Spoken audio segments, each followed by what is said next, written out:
Hello friends, welcome to our channel. సాధారణంగా ఇంట్లో ఎవరైనా పెద్దవారు చనిపోయినప్పుడు వారి పెన్షన్ పొందాలన్నా లేదా ఇన్సూరెన్స్ వంటి ప్రయోజనాలు అందాలన్నా ఫ్యామిలీ మెంబర్ సర్టిఫికేట్ తప్పనిసరి. మరి ఈ సర్టిఫికేట్ కోసం ఎలా అప్లై చేసుకోవాలి, ఏ ఏ పత్రాలు కావాలి, ఈ పూర్తి వివరాలు ఈ వీడియోలో చూద్దాం రండి. ముందుగా ఈ సర్టిఫికేట్ పొందడానికి దరఖాస్తుదారుడు తన పరిధిలోని మీ సేవా కేంద్రానికి వెళ్లాల్సి ఉంటుంది. అక్కడ ఫ్యామిలీ మెంబర్ సర్టిఫికేట్ అప్లికేషన్ ఫారంను తీసుకొని అందులో అడిగిన వివరాలను జాగ్రత్తగా నింపాలి.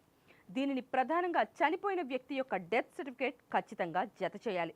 అలాగే కుటుంబ సభ్యులందరి ఆధార్ కార్డులు, రేషన్ కార్డ్ మరియు దరఖాస్తుదారుడి ఫోటో అవసరమవుతాయి.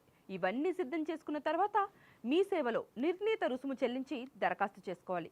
ఈ అప్లికేషన్కి సంబంధించినటువంటి ఎంఆర్ఓ కార్యాలయానికి వెళ్తుంది. అక్కడ విచారణాధికారి లేదా విలేజ్ రెవెన్యూ ఆఫీసర్ మీ ఇంటికి వచ్చి విచారణ చేస్తారు. మీ కుటుంబ సభ్యుల వివరాలు వాస్తవమేనని నిర్ధారించుకున్నాక తహసీల్దార్ డిజిటల్ సంతకంతో కూడినటువంటి సర్టిఫికేట్ను జారీ చేస్తారు. సాధారణంగా దరఖాస్తు చేసిన 15 నుంచి 30 రోజుల్లోపే ఈ ప్రక్రియ పూర్తవుతుంది. చూశారు కదా, ఎలాంటి మధ్యవర్తులను ఆశ్రయించకుండా సులభంగా మీకు మీరే మీ సేవ ద్వారా ఈ సర్టిఫికేట్ పొందొచ్చు. ఒకవేళ ఆస్తుల విషయంలో ఏవైనా గొడవలు గనుక ఉన్నట్టయితే ఫ్యామిలీ మెంబర్ సర్టిఫికేట్ కాకుండా కోర్టు ద్వారా లీగల్ హెయిర్ సర్టిఫికేట్ కూడా తీసుకోవాల్సి ఉంటుందని గమనించండి.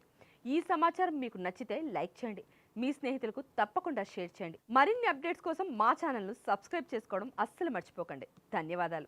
Please subscribe to the channel and download the Politicos app from the links in the description.